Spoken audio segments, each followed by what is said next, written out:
Good morning on day 2 of our girls' weekend. This is our cabin. We're loading up for our first research day. And look at the colors on the mountain this morning at our view. So pretty.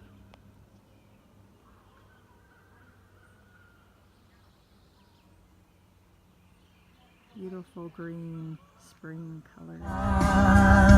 Fly away, like a bird from its prison walls. I fly away,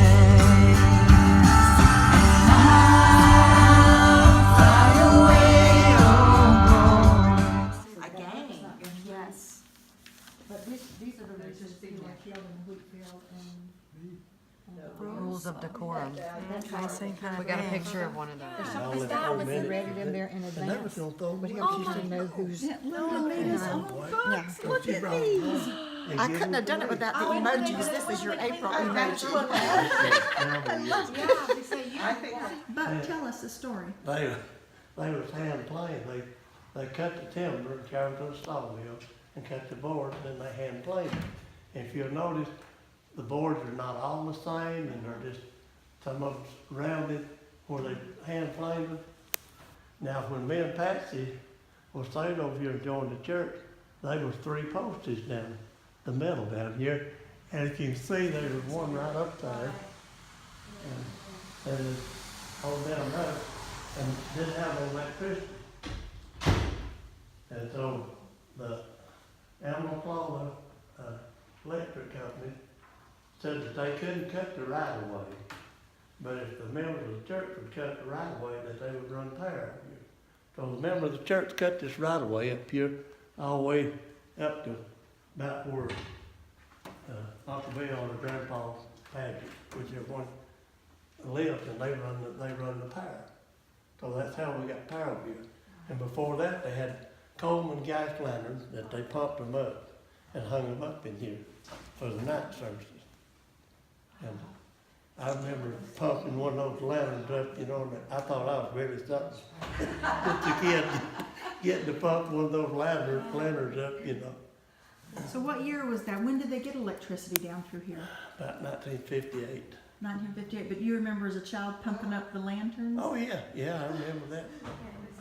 They'd take them out there on the table, that's before the top was built. And they'd take them out there and pump them up. Oh, and we replaced the floor here, took all the boards out. She asked us, the moderator of the church, with the pastor of the church, said, well, if it'd be an order, said I'd love for all my children to come up here and stand in front of this. And he said it would, so we all got up there, and she said, well, she said, I've seen all my children stand right up here and tell that they'd been saved. And said, I want to tell you something. It took a lot of hard praying and a lot of talking to the Lord for all that to happen. Then she's cut loose and went shouting. She had 11 children. Wow. Oh, does she have all 11 of them stand up here? Well, there was 10 of us. My sister that got killed, she wasn't up here because she got killed in 1955. And my last brother, he was 38 years old when he told he was saved. Wow. But he was saved back before that, long back before that. But he was 38 years old when he finally told he was saved. Wow. But, what a sight to have all your children standing up like Yeah, that. I That know, would have been I a know. neat experience. She must have been She's a good mama. I think it's She was probably so proud. well, I've seen all 3 of mine come up here. And you still attend here, right? Yeah, he preaches here. You do? occasionally, yeah. Well, we don't do like a lot of places, you know.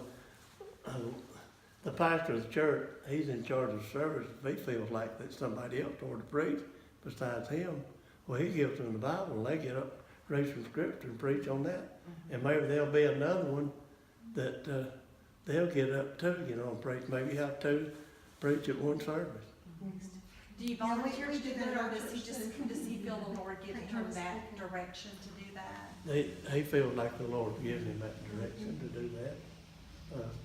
We don't try, nothing's not made up, we just wait on the Spirit of the Lord to lead us and guide us, and so that's what. Can't go wrong like that. No. You can't. That's the only way to go. Okay. And they were the Mayhans, and there was a mountain. Mayhan. Mayhan? Yeah, How do you spell that? I don't know. Mayhan? Probably M-A-H-A-N. Mayhan. But But they were buried out there? yeah, some of them is. But my mother said that Miss Mayhan, the mother of all of them, said that she was a midwife and she was a doctor of herbs and things, and said if it hadn't been for her, said they would probably been a lot of the children around this community died. Oh Said my she really goodness. knew how to make the old medicine and the And so doctor. she was like the family, the whole mountain midwife then. Probably so.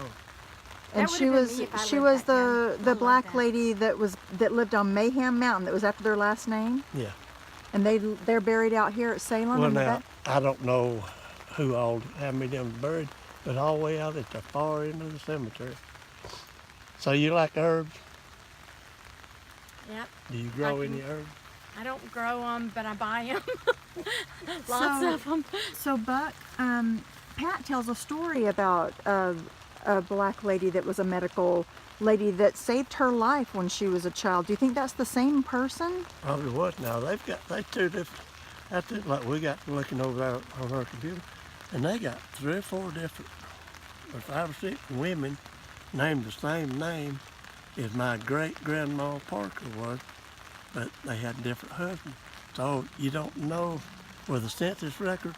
It's hard It's to get. hard to Yeah, decipher. They let little kids go out and tell the census taker Oh, that can who cause they were, havoc. because they didn't want to talk to nobody. The older people didn't want nobody to know what their business was. They were private mountain Yeah. people. They were, yeah. Oh, my great-grandmother, Susan Cox Padgett, Williams' wife, had twin sisters. They were Cindy and Lindy, and they married 2 Reese brothers, and each one of them had 16 children. Oh my goodness. That's awesome. This is Isaac Padgett. He's the son of Abraham, and he's a brother to my great-great-grandfather Asa. And he and his brother William bought this first land here across the road all the way up to where I live. And he was a preacher also. This is his son and his son's wife beside of him. I believe this is his wife right here. In 1870, his brother William that bought the property here too, had never married. Well, in 1850, our